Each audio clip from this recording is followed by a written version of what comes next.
স্বাস্থ্য ভবন অভিযান শুরুর আগেই বুধবার সকাল থেকে দফায় দফায় উত্তেজনা আমরা দেখেছি যে আজকে সকাল থেকে কিভাবে আশা কর্মীদের রাজ্যের দিকে দিকে তারা বিভিন্ন প্রান্তে তারা বিক্ষোভ দেখিয়েছেন, কারণ তাদের বেশ কিছু দাবি রয়েছে। তার মধ্যে প্রধান দাবি হচ্ছে তাদের ন্যূনতম স্যালারি 15,000 টাকা হতে হবে। এর পাশাপাশি আমরা এটাও দেখেছি যে শিয়ালদা স্টেশন, সেখানেও কিন্তু আন্দোলনকারীরা অর্থাৎ আশা কর্মীরা তারা বিক্ষোভে বসেছিলেন। সেখানে পুলিশের ধরপাকড় হয়েছে বলে অভিযোগ উঠছে।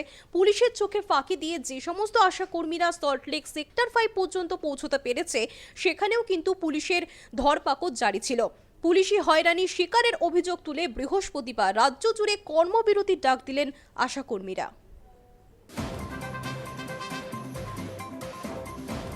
পুলিশের বাধা, ধরপাকড় ও হুমকি হয়রানি প্রতিবাদে বৃহস্পতিবার রাজ্য জুড়ে বিক্ষোভ ও কর্মবিরতির ডাক দিলেন আশা কর্মীরা।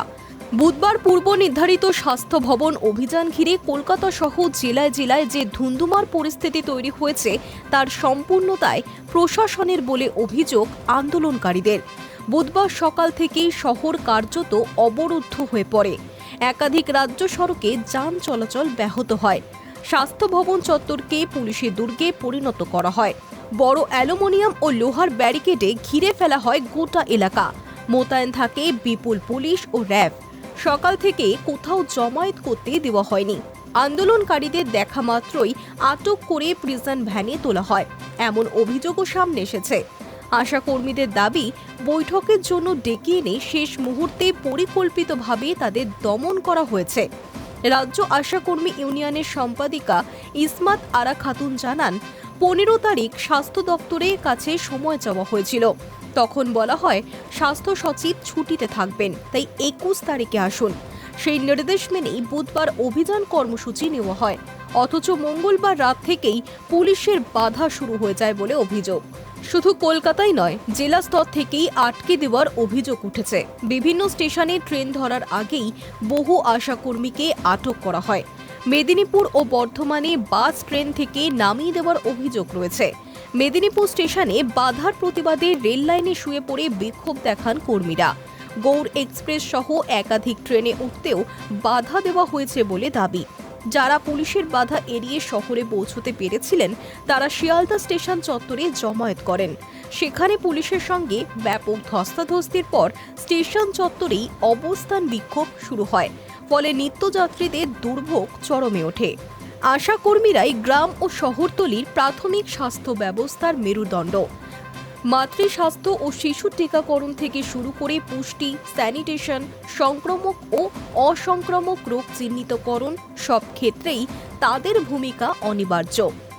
গর্ভবতী মায়েদের নিয়মিত চেক আপ, প্রসব পূর্ব ও প্রসব পরবর্তী নজরদারি, শিশুদের টিকাকরণ নিশ্চিত করা, যক্ষ্মা, HIV সহ নানা রোগে রোগী শনাক্ত করে হাসপাতালে পৌঁছে দেওয়া, এই কাজগুলো থমকে গেলে সরাসরি প্রভাব পড়বে জনস্বাস্থ্যে।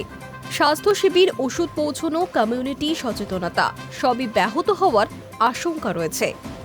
এই পরিস্থিতিতে ইসমাত আরা খাতুন বলেন, শান্তিপূর্ণ আন্দোলনের উপর যেভাবে পুলিশি রুলার চালানো হয়েছে, হুমকি, হয়রানি ও গ্রেফতারি হয়েছে, তার তীব্র প্রতিবাদে বৃহস্পতিবার রাজ্য জুড়ে বিক্ষোভ সংগঠিত করা হবে। দাবি পূরণ না হওয়া পর্যন্ত লাগাতার কর্মবিরতিও চলবে। এই অবস্থায় সাধারণ মানুষ সমস্যায় পড়লে তার দায় প্রশাসনের। একই সঙ্গে তার অভিযোগ, আলোচনার জন্য ডেকে এনে পরে পুলিশ দিয়ে হয়রানি চালানো হয়েছে, যা প্রশাসনের সদিচ্ছার অভাবই প্রমাণ করে।